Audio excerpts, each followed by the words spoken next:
ওয়ালাকিন্নাল্লাহা হাব্বাবা ইলাইকুমুল ঈমান। আল্লাহ পাক রব্বুল আলামিন বলেন, আমি আল্লাহ তোমাদের মহাব্বত, তোমাদেরকে দিলের ভিতরে ঈমানের মহাব্বত ঢুকায়া দিছি। কিসের মহাব্বত? ঈমানের মহাব্বত, ঈমানের ভালোবাসা ঢুকায়া দিছি। ওয়াজাইয়ানাহু ফি কুলুবিকুম, আর এই ঈমান দ্বারা তোমাদের কলবকে আমি সুসজ্জিত করে দিয়েছি, সুশোভিত করে দিয়েছি, সৌন্দর্যমণ্ডিত করে দিয়েছি। ঈমান নাই সেই মানুষ কখনো জান্নাতে যাইবে না। ঈমান হারা মানুষ কখনো জান্নাতে যাবে না। ঈমান হারা মানুষের জন্য নাজ নিয়ামত নাই। দুনিয়ার নাজ নিয়ামতই তাদের জন্য শেষ। মৃত্যুর পরে তাদের কোনো ফয়সালা, কোনো নাজ নিয়ামত নাই, শুধু জাহান্নামের আযাব তাদের জন্য রেডি হয়ে আছে। আল্লাহ পাক রব্বুল আলামিন বলেন, ওয়ালাকিন্নাল্লাহা হাব্বাবা ইলাইকুমুল ঈমান, ঈমানের মহাব্বত আমি তোমাদের দিলের মধ্যে ঢেলে দিয়েছি। ওয়াজাইয়ানাহু ফি কুলুবিকুম, এবং ওই ঈমান দ্বারা তোমাদের অন্তরকে আমি সুসজ্জিত করে দিয়েছি, সৌন্দর্যমণ্ডিত করে দিয়েছি। ওয়াকাররাহা ইলাইকুমুল কুফরা ওয়াল ফুসুকা ওয়াল ইসয়ান, আর আমি তোমার অন্তরের মধ্য থেকে কাররাহা ইলাইকুমুল কুফর, অন্তরের মধ্যে কুফরের প্রতি ঘৃণা সৃষ্টি করে দিয়েছি। যারা কুফরি করে তাদের জন্য তোমার অন্তরের মধ্যে ঘৃণা নামক জিনিস সৃষ্টি করে দিয়েছি। ওয়াকাররাহা ইলাইকুমুল কুফর, যারা কুফরি করে তাদের জন্য তোমার অন্তরের মধ্যে ঘৃণা সৃষ্টি করে দিয়েছি। ওয়াল ফুসুক, যারা ফাসিক তাদের ব্যাপারে তোমাদের অন্তরের মধ্যে আমি ঘৃণা সৃষ্টি করে দিয়েছি। ওয়াল ইসয়ান, এবং যারা অবাধ্য হয়ে চলে তাদের ব্যাপারেও তোমাদের অন্তরে আমি ঘৃণা সৃষ্টি করে দিয়েছি। সুবহানাল্লাহ।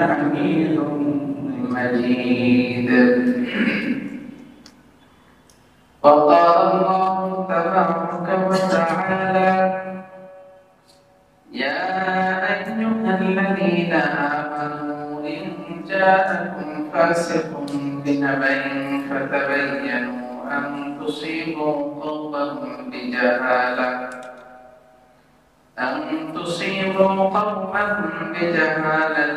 فتصبحوا على ما فعلتم نادمين واعلموا أن فيكم رسول الله لو يطيعكم في كثير من الأمر لعنتم ولكن الله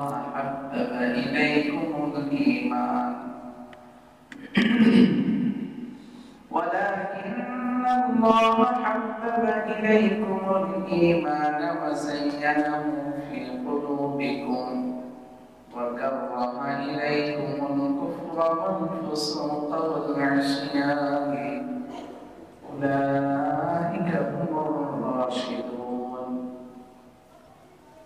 فضلا من الله ونعمة والله عليم حكيم صدق الله مولانا العظيم وصدق رسوله النبي الكريم ونحن على ذلك لمن الشاهدين والشاكرين والحمد لله رب العالمين. উপস্থিতি, আমরা গত সপ্তাহে সূরাতুল হুজরাতের প্রথম কয়েকটি আয়াত নিয়ে আলোচনা করেছিলাম। আজকে আমরা দ্বিতীয় পর্বে আলোচনা করব ইনশাআল্লাহ। ওয়া মা তাওফীকি ইল্লা বিল্লাহ। প্রথম পর্বের আলোচনায় আমরা জেনেছিলাম আল্লাহ পাক রব্বুল আলামিন সূরাতুল হুজরাতের প্রথম 5টি আয়াতের মধ্যে কয়েক ধরনের দিক নির্দেশনা দিয়েছেন উম্মতে মুহাম্মাদের জন্য। সেই দিক নির্দেশনার মধ্যে একটা বিষয় ছিল নবীজির যুগ সংশ্লিষ্ট বিষয়। নবীজি সাল্লাল্লাহু আলাইহি ওয়াসাল্লাম যখন মদিনার বুকে বিভিন্ন দাওয়াতের কাজের মাধ্যমে বিভিন্ন গোত্রের লোকেরা দাওয়াত গ্রহণ করার পর ইসলাম সম্পর্কে তাদের জানার চেষ্টা, আগ্রহ, অনেক উদ্দীপনা বেশি হলো, তাদের কাছে কোনো দিক নির্দেশনা দেওয়ার মতো কেউ ছিল না। দলবদ্ধ হয়ে নবীজির কাছে আসতেন, এসে একজন শিক্ষক হিসাবে দ্বীনের জ্ঞান, দ্বীনের বুঝ তার কাছ থেকে শিখবেন এমন একজন লোকের আবেদন জানাইতেন। ঠিক সেই সূত্রে নবীজি সাল্লাল্লাহু আলাইহি ওয়াসাল্লামের দরবারে কিছু সংখ্যক মানুষ এসেছিল। আসার পরে আমির নিযুক্ত করার জন্য একে অপরের সাথে কথাবার্তা বলতে গিয়ে একজনের কথা আরেকজনের উপরে চড়াও হয়ে যাচ্ছিল, কথার আওয়াজ বেড়ে যাচ্ছিল। পাশেই মুহাম্মদুর রাসূলুল্লাহ সাল্লাল্লাহু আলাইহি ওয়াসাল্লামের ঘর ছিল। তো আওয়াজ যেহেতু বেড়ে যাচ্ছিল, এই আওয়াজটা আল্লাহ পাকের কাছে পছন্দ হয়নি। আল্লাহ পাক আয়াত নাজিল করে জানায় দিলেন, নবীজির কথার উপরে তোমাদের কথা যেন না যায়, নবীজির আওয়াজের উপরে তোমাদের আওয়াজ যেন উঠে না যায়। এই মর্মে প্রথম আয়াতে কারিমা আল্লাহ পাক নাজিল করলেন, প্রথম এবং দ্বিতীয় আয়াতে কারিমা। 3 নম্বর আয়াতে কারিমায় আল্লাহ পাক রব্বুল আলামিন বলেছিলেন, ইন্নাল্লাযীনা ইয়াগুদ্দুনা আসওয়াতাহুম ইনদা রাসূলিল্লাহ উলাইকাল্লাযীনা ইমতাহানাল্লাহু কুলুবাহুম লিত্তাকওয়া লাহুম মাগফিরাতুন ওয়া আজরুন আযীম ইন্নাল্লাযীনা ইউনাদুনাকা মিন ওয়ারাইল হুজুরাতি আকসারুহুম লা ইয়াকিলুন। এই আয়াতে কারিমার মধ্যে আল্লাহ পাক আরেকটি ঘটনার প্রেক্ষিতে নাজিল করলেন এই আয়াতে কারিমাটি। ওই যে যারা ইসলাম গ্রহণ করে দলবদ্ধ হয়ে নবীজির কাছে আসতেন, এসে এরকম একটি দল নবীজির ঘরের বাইরে এসে পেছন থেকে ডাকছিলেন, রাসূলুল্লাহ সাল্লাল্লাহু আলাইহি ওয়াসাল্লামের নাম ধরে ডাকছিলেন, হে মুহাম্মদ সাল্লাল্লাহু আলাইহি ওয়াসাল্লাম, ঘর থেকে বের হয়ে আসো, ঘর থেকে বের হয়ে আসেন, আপনার সাথে কথা আছে। প্রথম গিয়ে বললেন যে হে মুহাম্মদ বলে ডাক দিলেন। আল্লাহ পাক হে মুহাম্মদ বলে ডাক দিয়েছেন, এই ডাকটাও আল্লাহ পাক পছন্দ করেননি। এই মর্মে এই আয়াতে কারিমা নাজিল করে দিয়েছেন, ইন্নাল্লাযীনা ইউনাদুনাকা মিন ওয়ারাইল হুজুরাত, আপনার কামরার পেছন থেকে যারা আপনাকে ডাক দেয়, আকসারুহুম লা ইয়াকিলুন, তারা আপনার মর্যাদা, আপনার মান সম্মান, আপনার গতিবেগ সম্পর্কে তারা তেমন কিছু জানে না, এজন্য তারা ডাক দিছে। আরেকটা ডাক দিছে যে ঘর থেকে বের হয়ে আসেন, আপনার সাথে কথা আছে। এই কথাটাও আল্লাহ পাকের পছন্দ হয়নি।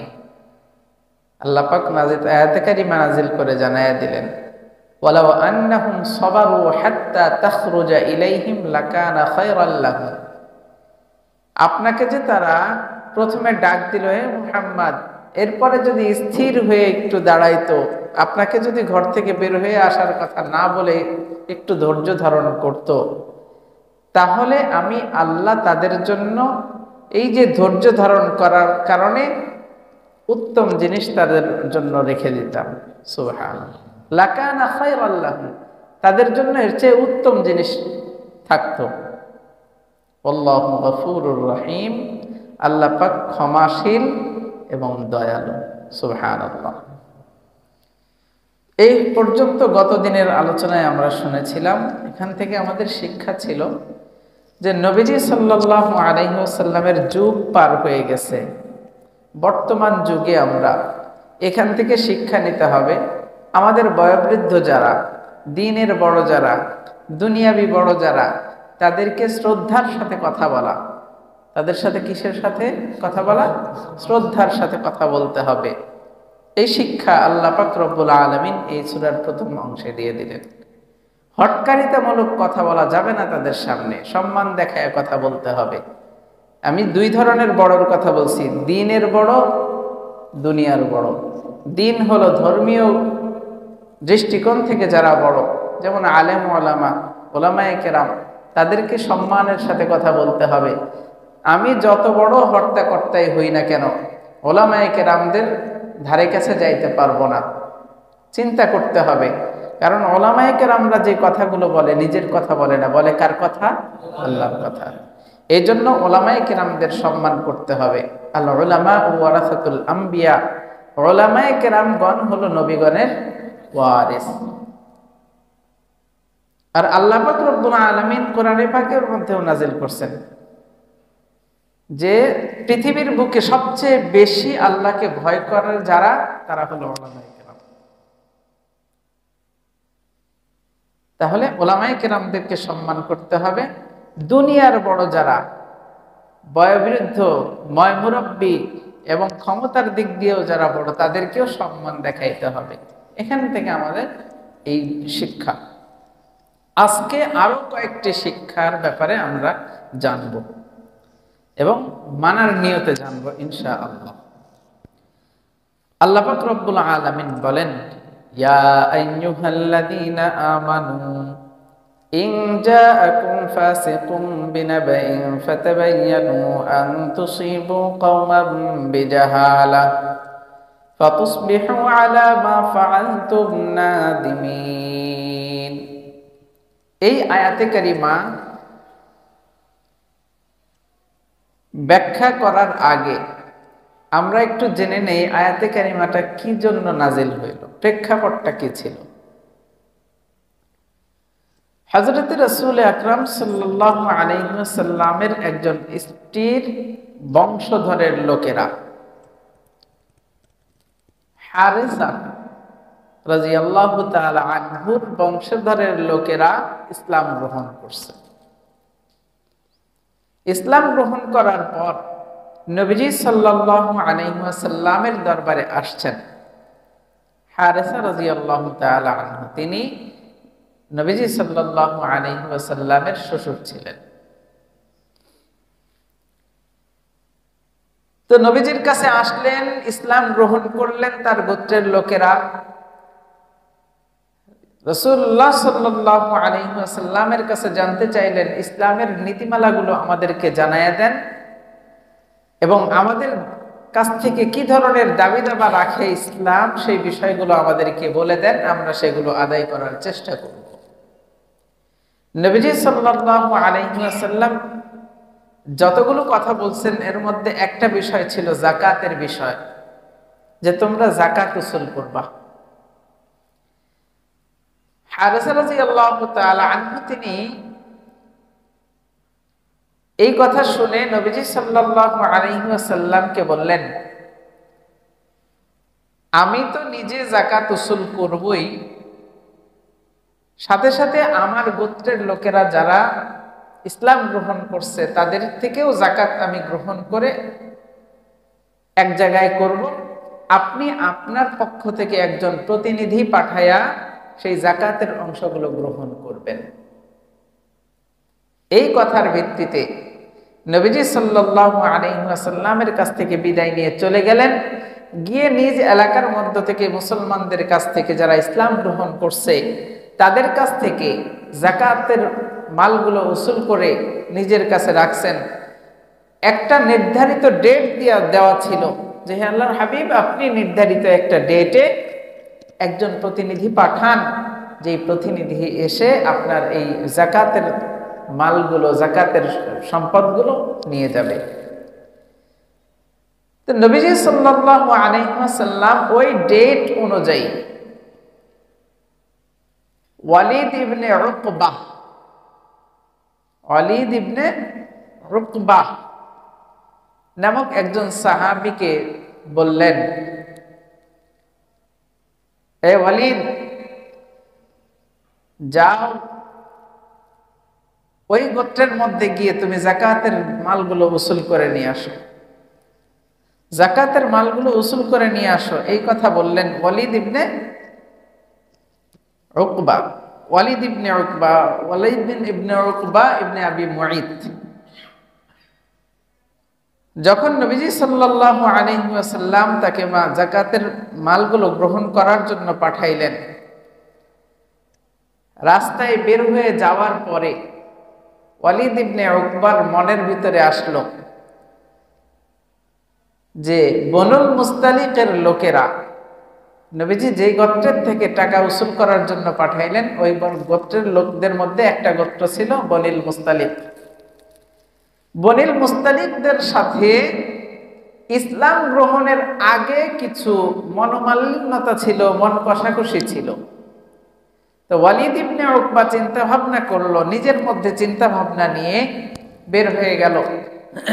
রাস্তার মধ্যে গিয়ে চিন্তা ভাবনা করতেছে, আমার সাথে তো তাদের দ্বন্দ্ব আছে, আমি একা একা যাচ্ছি, সুযোগ পায়া যদি তারা দুর্ঘটনা ঘটায় ফেলে। এই চিন্তা ভাবনা করে নবীজি সাল্লাল্লাহু আলাইহি ওয়াসাল্লামের কাছে ফেরত আসলেন। এখানে একটা জিনিস মাথায় রাখবেন, ঘটনার যেটা শুনতেছি আমি পরে ব্যাখ্যা করব, ঘটনার মধ্য থেকে আমরা যেটা শুনবো এখান থেকে আমরা কেউই সাহাবায়ে কেরামদেরকে মিথ্যাবাদী বলে সাব্যস্ত করতে পারবো না। এই কথা মাথায় রাখবেন, ঘটনা বোঝার আগে এই কথাটা মাথায় রাখতে হবে যে কোনো সাহাবায়ে কেরামকে আমরা মিথ্যা সাব্যস্ত করতে পারবো না, মিথ্যাবাদী সাব্যস্ত করতে পারবো না।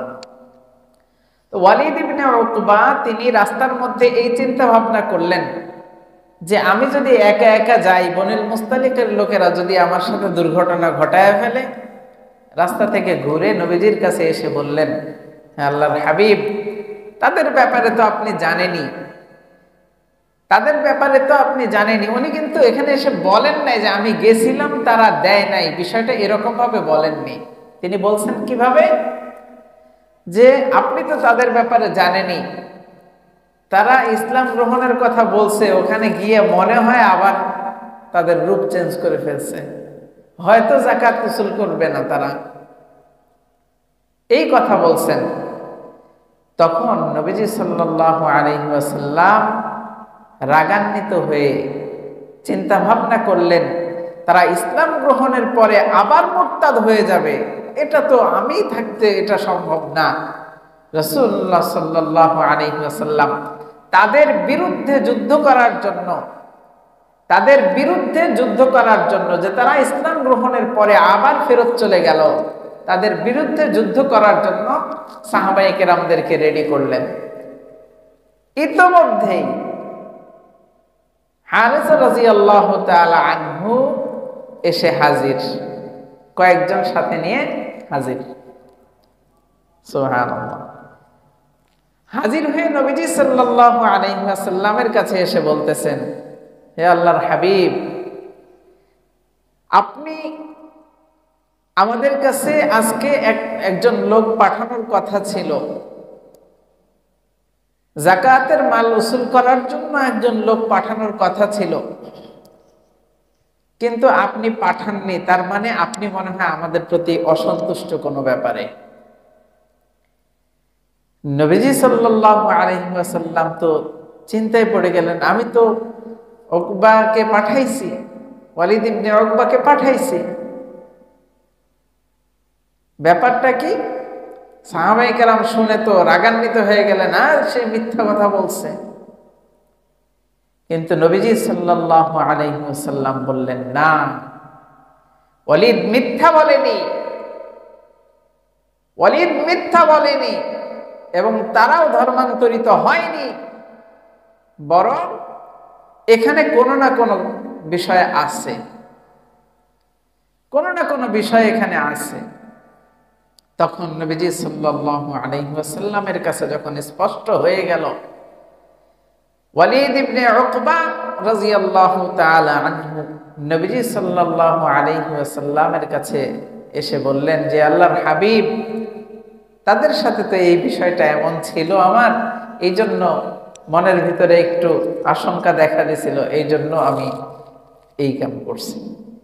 নবীজি সাল্লাল্লাহু আলাইহি ওয়াসাল্লামের প্রতি তখন এই আয়াতে কারিমা নাজিল হয়ে গেছে।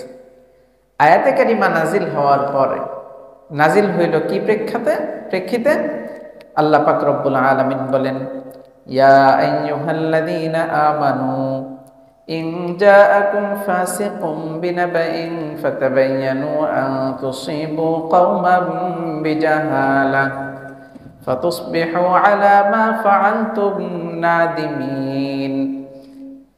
আল্লাহ পাক রব্বুল আলামিন আয়াতে কারিমা নাজিল করে জানায়া দিলেন, ও ঈমানদাররা, ইন জাআকুম ফাসিকুম বিনাবাইন, যদি তোমাদের কাছে কোনো সংবাদ আসে, সেই সংবাদের ব্যাপারে তোমাদের মধ্যে যদি কোনো ধরনের আশঙ্কা থাকে, মিথ্যার আশঙ্কা থাকতে পারে, কোন ধরনের ছল চাতুরির আশঙ্কা থাকতে পারে, যদি তোমাদের মধ্যে কোনো ধরনের চিন্তার আশঙ্কা থাকে, তাহলে ফাতাবায়ানু,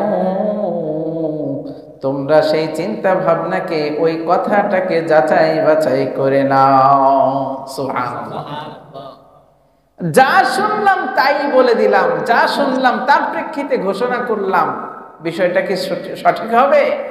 না, সঠিক হবে না। আমাদের সমাজে এখন অহরহ এই বিষয়টা হচ্ছে, ঘটতেছে। একজনের সাথে একজনের দ্বন্দ্ব, এই দ্বন্দ্বটা বাড়ানোর জন্য তৃতীয় পক্ষ আরেকটা কাজ করে, এই তোর ব্যাপারে তো এটা বলে বেড়াচ্ছে, অথচ সে কিছুই বলে নাই, সে কিচ্ছু বলে নাই, মানুষের কাছে বলে বলে বেড়াচ্ছে যে ও তো তোর ব্যাপারে এই কথাগুলো বলছে, এই কাজগুলো করতেছে, সুযোগ পাইলে তোকে ধরে ফেলবে। এই কাজটা কার? তৃতীয় পক্ষের। কার? তৃতীয় পক্ষের। তো আমার কাছে এসে এই কথাগুলো বলল যে তোর ব্যাপারে এই কথাগুলো বলতেছে, এই কাজ করতেছে, তোকে সুযোগ পাইলে ধরে ফেলবে। আমি তার কথা শুনেই যাচাই বাছাই না করে ঝাঁপায়া পড়লাম তার উপরে। এটা করা যাবে না, এটা করা যাবে না। আল্লাহ রব্বুল আলামিন নবীজি সাল্লাল্লাহু আলাইহি ওয়াসাল্লামের উপরে আয়াত নাজিল করে জানাইয়া দিলেন সমস্ত ঈমানদারদেরকে লক্ষ্য করে, ইয়া আইয়ুহাল্লাযীনা আমানু, হে ঈমানদাররা, ইন জাআকুম ফাসিকুম বিনাবাইন, যদি তোমাদের কাছে কোনো ধরনের কোনো সংবাদ আসে, কোন ধরনের কোন সংবাদ আসলে সেই সংবাদকে যাচাই বাছাই না করে তোমরা প্রচার করবা না। আমরা বর্তমান সময়ে ফেসবুক স্ক্রলিং করতে করতে বিভিন্ন ধরনের নিউজ আসে, সমানে শেয়ার করি কি করি না? এই গত কিছুদিন আগের কথা ফেসবুকে ছড়ায় গেছে, অনলাইন পোর্টাল মিডিয়াতে ছড়ায় গেছে যে ইমাম সাহেব মসজিদের মধ্যে কোন নারীকে নিয়ে উল্টাপাল্টা করছে। পরবর্তীতে সত্য নিউজ পাওয়া গেল যে না, এই ধরনের কোনো ঘটনাই ঘটেনি। অথচ এই কথা আসার সাথে সাথে ফেসবুকে একের পর এক শেয়ার। কেন? কি ব্যাপারে আপনি শেয়ার করতেছেন? যাচাই বাছাই করছেন নাকি? আপনার এই শেয়ারের কারণে যদি কারোর ভিতরে সামান্য পরিমাণ সংশয় কাজ করে, আপনার সেই সংশয়ের দায়ভার আপনাকে নিতে হবে। কারণ আল্লাহ পাক নিষেধ করছেন, যাচাই বাছাই ছাড়া তোমরা কোনো কাজ করবা না।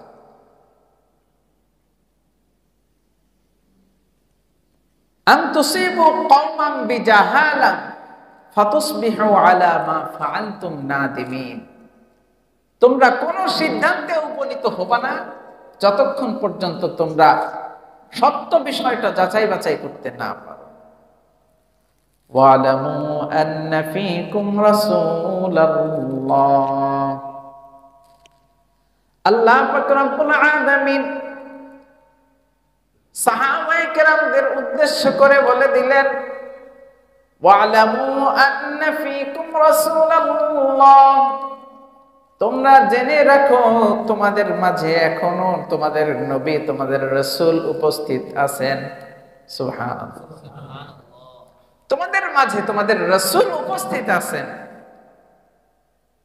ওয়ালামু আন্না ফীকুম রাসূলাল্লাহ লাউ ইউতিউকুম ফী কাসীরিম মিনাল আমরি লাআনিতুম। আল্লাহ পাক রব্বুল আলামিন বলেন, তোমরা যেই কথাগুলো বেশি বেশি বলছো, নবীজিকে তোমরা একটা কথা বলার জন্য, একটা কাজ করার জন্য বারবার বলতেছো। তোমাদের এই বলার কারণে, তোমাদের এই বারবার তাকিদ দেওয়ার কারণে যদি নবীজি সাল্লাল্লাহু আলাইহি ওয়াসাল্লাম তোমাদের কথা শুনে তোমাদের কথা মতো ওই কাজের মধ্যে মনোনিবেশ করেন, লাআনিতুম, তাহলে তোমরা সেই কাজের কারণে অনেক সময় ক্ষতিগ্রস্ত হয়ে যাইবা। তোমাদের মাঝে তোমাদের নবী আছে, তোমাদের রাসূল আছে, এটা মাথায় রাখবা।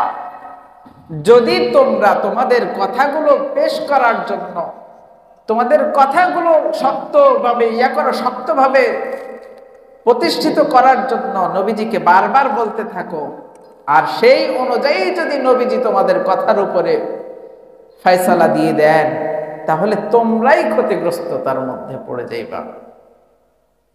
সুতরাং তোমরা বাড়াবাড়ি করো না, নবী আছে, নবীজির উপরে ছেড়ে দাও। ওয়ালাকিন্নাল্লাহা হাব্বাবা ইলাইকুমুল ঈমান। আল্লাহ পাক রব্বুল আলামিন বলেন, আমি আল্লাহ তোমাদের মহাব্বত, তোমাদেরকে দিলের ভিতরে ঈমানের মহাব্বত ঢুকায়া দিছি। কিসের মহাব্বত? ঈমানের মহাব্বত, ঈমানের ভালোবাসা ঢুকায়া দিছি। ওয়াযায়্যানাহু ফি কুলুবিকুম, আর এই ঈমান দ্বারা তোমাদের কলবকে আমি সুসজ্জিত করে দিয়েছি, সুশোভিত করে দিয়েছি, সৌন্দর্যমণ্ডিত করে দিয়েছি। ঈমান নাই সেই মানুষ কখনো জান্নাতে যাইবে না। ঈমান হারা মানুষ কখনো জান্নাতে যাবে না। ঈমান হারা মানুষের জন্য নাজ নিয়ামত নাই, দুনিয়ার নাজ নিয়ামতই তাদের জন্য শেষ। মৃত্যুর পরে তাদের কোনো ফয়সালা, কোনো নাজ নিয়ামত নাই, শুধু জাহান্নামের আযাব তাদের জন্য রেডি হয়ে আছে। আল্লাহ পাক রব্বুল আলামিন বলেন, ওয়ালাকিন্নাল্লাহা হাব্বাবা ইলাইকুমুল ঈমান, ঈমানের মহাব্বত আমি তোমাদের দিলের মধ্যে ঢেলে দিয়েছি। ওয়াযায়্যানাহু ফি কুলুবিকুম, এবং ওই ঈমান দ্বারা তোমাদের অন্তরকে আমি সুসজ্জিত করে দিয়েছি, সৌন্দর্যমণ্ডিত করে দিয়েছি। ওয়াকাররাহা ইলাইকুমুল কুফরা ওয়াল ফুসুকা ওয়াল ইসয়ান, আর আমি তোমার অন্তরের মধ্য থেকে কাররাহা ইলাইকুমুল কুফর, অন্তরের মধ্যে কুফরের প্রতি ঘৃণা সৃষ্টি করে দিয়েছি। যারা কুফরি করে তাদের জন্য তোমার অন্তরের মধ্যে ঘৃণা নামক জিনিস সৃষ্টি করে দিয়েছি। ওয়াকাররাহা ইলাইকুমুল কুফর, যারা কুফরি করে তাদের জন্য তোমার অন্তরের মধ্যে ঘৃণা সৃষ্টি করে দিয়েছি। ওয়াল ফুসুক, যারা ফাসিক তাদের ব্যাপারে তোমাদের অন্তরের মধ্যে আমি ঘৃণা সৃষ্টি করে দিয়েছি। ওয়াল ইসয়ান, এবং যারা অবাধ্য হয়ে চলে তাদের ব্যাপারেও তোমাদের অন্তরে আমি ঘৃণা সৃষ্টি করে দিয়েছি। সুবহানাল্লাহ। আল্লাহ পাক রব্বুল আলামিন এতগুলো ফায়দার কথা বললেন কার জন্য? ঈমানদারের জন্য। কার জন্য? ঈমানদারের জন্য। ঈমানদারদেরকে সতর্কভাবে চলতে হবে। আল্লাহ পাক রব্বুল আলামিন সেই সতর্কতার দিকগুলোই বর্ণনা করলেন। কেন সতর্কতা অবলম্বন করবা? কারণ তোমার কথা আল্লাহ এবং আল্লাহর রাসূলের কথার উপরে যাইতে পারবে না। আল্লাহ যেভাবে বলছেন, নবীজি যেভাবে করতে বলছেন সেইভাবেই তোমার কাজ করতে হবে। এর বাইরে তুমি কাজ করতে পারবা না। যদি তোমরা নবী আল্লাহ এবং নবীর কথার উপর দিয়ে আগ বাড়ায়া যদি কিছু করতে চাও, আল্লাহ পাক রব্বুল আলামিন বলেন তোমরা তাহলে ক্ষতির মধ্যে পড়ে যাইবা। কারণ আমি আল্লাহ তোমাদের অন্তরের মধ্যে ঈমানের মহাব্বত ঢেলে দিয়েছি, ঈমান দ্বারা তোমাদের অন্তরকে সুসজ্জিত করে দিয়েছি, কুফরি যারা করে তাদের প্রতি ঘৃণা তৈরি করে দিয়েছি, ফুসুক যারা করে, ফাসিক যারা তাদের জন্য ঘৃণা তৈরি করে দিয়েছি, এবং অবাধ্যতা যারা করে তাদের জন্য আমি তোমাদের অন্তরের মধ্যে ঘৃণা সৃষ্টি করে দিয়েছি। উলাইকা হুমুর রাশিদুন, তারা হলো সৎ পথে, সঠিক পথের দিশা হয়ে আছে। যারা এই কথাগুলো মেনে নিছে, কারা? যারা এই কথাগুলো মেনে নিছে তারা রাশেদিনদের পথে আছে। সুবহানাল্লাহ। আগের আয়াতে যে ঘটনাটা আমরা শুনলাম, সাহাবায়ে কেরামদেরকে যে আমি বললাম একটু আগে যে সাহাবায়ে কেরাম মিথ্যাবাদী বলার কোনো সুযোগ নাই, কিন্তু অনেকের প্রশ্ন জাগতে পারে এই আয়াত থেকে তো আমরা বুঝতে পারি ওয়ালিদ রাদিয়াল্লাহু তাআলা আনহু, ওয়ালিদ ইবনে উকবা, তিনি তো রাসূলুল্লাহ সাল্লাল্লাহু আলাইহি ওয়াসাল্লামের কাছে এসে বলছিলেন যে আল্লাহর হাবিব, তারা হয়তো দিবে না, মিথ্যার একটা আশ্রয় নেওয়ার মতো চেষ্টা করছিলেন, কারণ নিজের জানের ভয় ছিল সেই চিন্তা ভাবনায়। কিন্তু এখান থেকে আমাদের চিন্তা করতে হবে, সাহাবায়ে কেরামরা মাসুম না। সাহাবায়ে কেরামরা কি না? মাসুম না। মাসুম বলা হয় নবীদেরকে, একমাত্র নবীগণই হলো মাসুম, আর সাহাবায়ে কেরাম হলেন মাহফুজ। সাহাবায়ে কেরাম কি? মাহফুজ, অর্থাৎ নবীগণ মাসুম, তাদের কোনো গুনাহ নাই। সাহাবায়ে কেরামদের পক্ষ থেকে গুনাহ হয়েছে, সেই গুনাহগুলো আল্লাহ পাক উম্মতের জন্য শিক্ষা হিসাবে রেখে দিয়েছেন। সুবহানাল্লাহ। যেমন কিভাবে শিক্ষা? একজন মহিলা রাসূলুল্লাহ সাল্লাল্লাহু আলাইহি ওয়াসাল্লামের কাছে এসে বলছেন, হে আল্লাহর হাবিব, আমি জিনা করছি, জিনার লিপ্ত হয়ে গেছিলাম, আমাকে জিনার শাস্তি দেন। নবীজি সাল্লাল্লাহু আলাইহি ওয়াসাল্লাম মুখ ফিরিয়ে নিলেন, আবারও সামনে এসে বলছে, আমি জিনা করছি, অপরাধ করছি, আমাকে অপরাধের শাস্তি দেন। নবীজি আবার মুখ ফিরিয়ে নিলেন।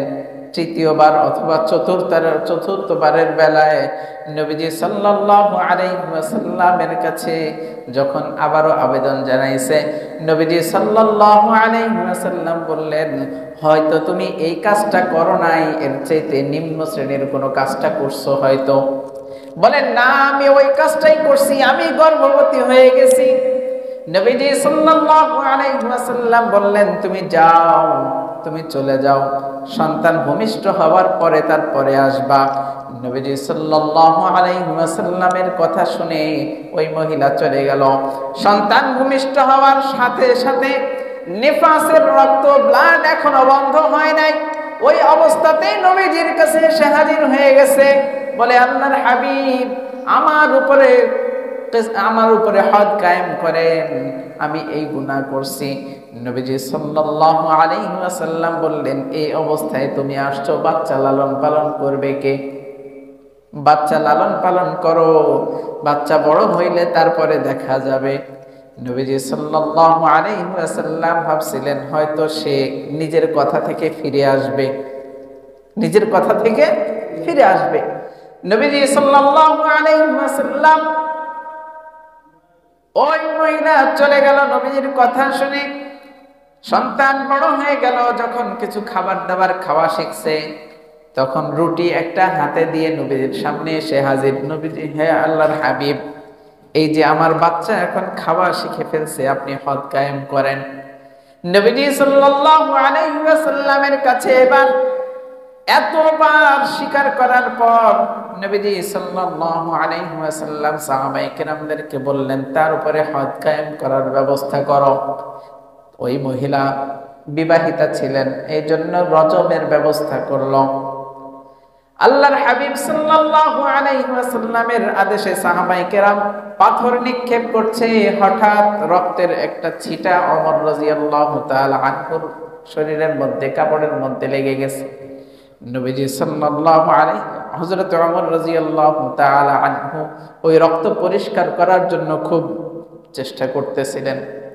আল্লাহর হাবিব সাল্লাল্লাহু আলাইহি ওয়াসাল্লাম বললেন, ও ওমর, তুমি ওই মহিলার রক্ত পরিষ্কারের পিছনে লেগে আছো।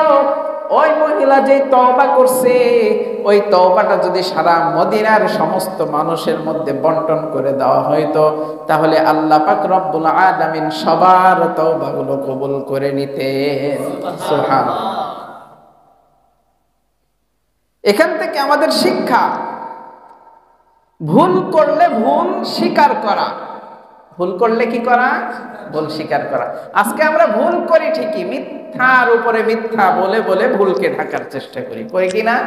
করি। এটা করা যাবে না। ভুল করলে, ভুল স্বীকার করলে, সেই স্বীকার করার জন্য যে শাস্তি আমার উপরে আসবে সেটার উজরত দিবেন কে? আল্লাহ পাক। এরপরে আল্লাহ পাক রব্বুল আলামিন বলেন, ফাযলাম মিনাল্লাহি ওয়া নি'মা। আল্লাহ পাক রব্বুল আলামিন বান্দাদের প্রতি দয়াবান এবং অনুগ্রহশীল এবং পুরস্কার দাতা। সুবহানাল্লাহ। ফাযলাম মিনাল্লাহি ওয়া নি'মা, আল্লাহ পাকের পক্ষ থেকে রয়েছে অনুগ্রহ এবং পুরস্কার। সুবহানাল্লাহ। আল্লাহু আলিমুন হাকীম, নিশ্চয় আল্লাহ পাক মহাজ্ঞানী এবং প্রজ্ঞাময়। সুবহানাল্লাহ। ইনশাআল্লাহ আমরা আজকে এই পর্যন্তই। ইনশাআল্লাহ আগামী পর্বে আমরা আরো কিছু বিষয়, গুরুত্বপূর্ণ আরো কিছু বিষয়, কি কি শিক্ষা আরো আমাদের জন্য রয়ে গেছে, এই শিক্ষার বিষয়গুলো আমরা আগামী পর্বে আলোচনার চেষ্টা করব। আল্লাহ পাক আমাদেরকে তৌফিক দান করেন। ওয়া আখিরু দাওয়ানা আলহামদুলিল্লাহ।